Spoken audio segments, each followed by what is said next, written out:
What is up, guys? My name is Barry Michael Doyle, and we're doing number 5, the 5th challenge, shape area of the JavaScript ES6 arcade solutions series that we've been working on. If you've made it this far, congratulations. I'm really impressed. This is quite tough, and we're scaling quite quickly with learning epic new things.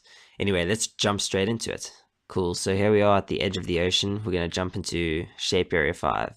Before I get started, I just want to mention that if you haven't subscribed, I highly recommend that you do subscribe so you can stay up to date with new content coming up on me, and click that bell for notifications. Also, leave a sarcastic thumbs up in my video. Not over here, but do it down underneath this video. Cool, that would be much appreciated. Thanks, guys. So let's hop into this. We have the description here. Below, we will define an n interesting polygon. Your task is to find the area of a polygon for a given n. A 1 interesting polygon is just a square with a side of length 1. An n intersecting polygon is obtained by taking the n minus 1 intersecting polygon, so that's the previous one, and appending 1 interesting polygons to its rim, side by side. So you can see in the 1, 2, 3, and 4 interesting polygons in the picture below. Sorry, that was quite a mouthful. But here we go. Basically, we have n equals 1, and you'll have 1 square. N equals 2, and you'll have 1, 2, 3, 4, 5 squares. N equals 3, and you'll have 5 plus basically 2 times 4, which is 8, so you have 13. N equals 5, this is a pattern I worked out, by the way, is the previous one plus 3 times 4. So if you notice, you basically have, let me write down, we have 1, we have 5, we have 13, and I can't even do math anymore, and we have 25 in 4. So first one is 1, next one is 5, next time is 13, next time is 25. So the way this kind of works is every time you get a new square, so let's say we start at 3, the next square will be the number we had at 3, plus, sorry, I'm just going to mention at 3, we're going to have the number we had at 3 plus 3 times 4, if you've done this working out correctly. And it's quite complicated. You basically just have to be good at your mathematics. And same goes for like 4. You know, if we had 4 now, we're working out this one over here. Well, this is actually, to work out 4, we have to have the number that we had at 3 plus 3 times 4. And to work out 5, like later on, we're going to have to need the number we had at 4 plus 4 times 4. Well, I can't even do this right. 4 times 4. I hope you kind of get this. So example, if we were to work out 3, it would have been the number we had at 2 plus 2 times 4. That was just, I've worked this out. Basically, this is kind of the algorithm that we have to take. So you have to kind of see a pattern and find the pattern, what's going on there. There's actually a bunch of different ways people have done this, but I found this way to be quite a cool way to do it. Plus, we can do this using a recursive function, which is what I'm going to teach you now. So basically, if we want to have the number that we had at 2, what this does is, so let's look at the example. So for 2, we have the output should be 5, which is expected. And for 3, the output should be 13. So we understand that. Again, limits, we have 4 seconds to do this in code. And the input is just an integer, so it's like 1, 2, 3, 4, 5, whatever. And it's guaranteed to be between 1 and, well, basically 1,000.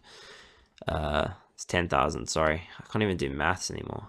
What's wrong with me? Anyway, we're expecting an output integer, which is just that number result, which is supposed to be the shape area. So this is actually the shape area we had at those different numbers. So it's the previous shape area.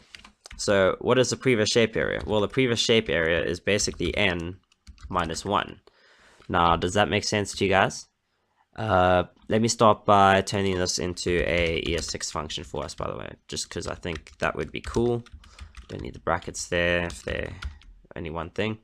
And we're just returning stuff now, so we don't need to use any other thing there. We're going to do all our commands inside this. So at the moment, we'd be returning the previous shape area. So if n was 3, we would be returning the shape area of 2, right? Which is 5. But then inside that will work out to return the shape area of 1 as well. So it basically keeps going backwards and backwards and backwards until we get to like 1. So we actually wanted to stop at 1. So what we should do is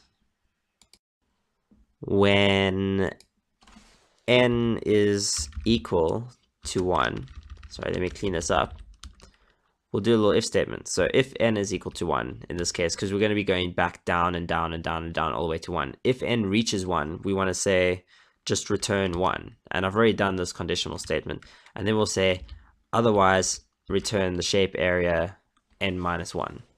So that gets all our previous little states that we had. So we can work out what all the things were before.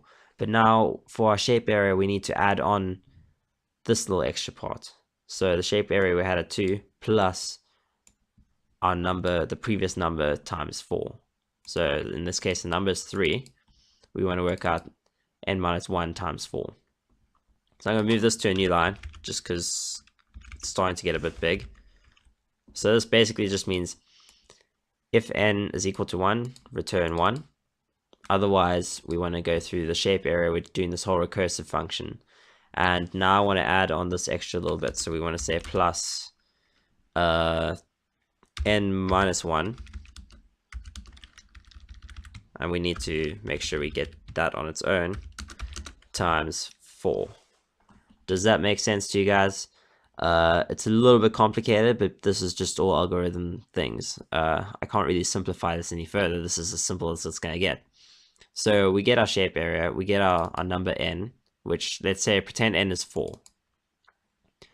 Now n's not equal to 1, so we don't return 1. Instead, we're going to say shape area of n minus 1. So the shape area of the previous one, 3, we run that, so we'll get whatever the area was previously that wasn't 4.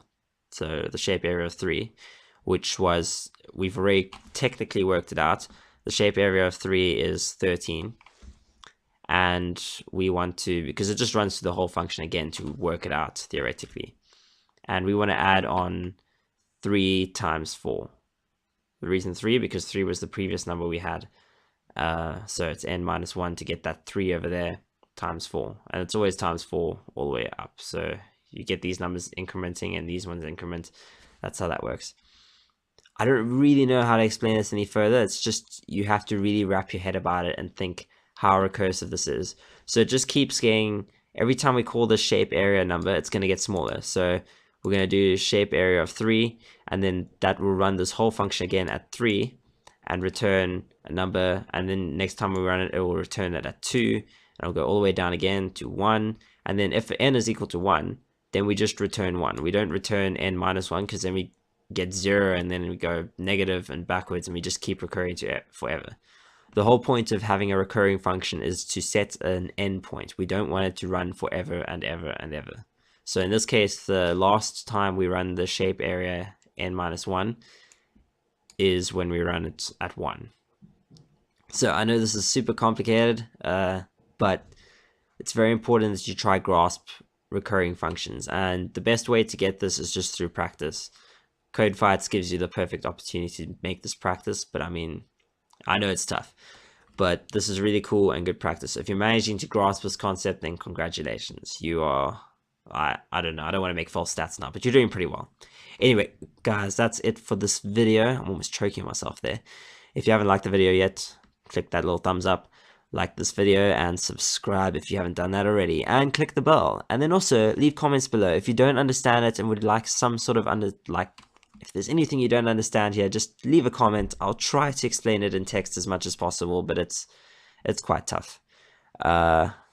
Otherwise, yeah, let me know if you're liking the series, guys. Ciao.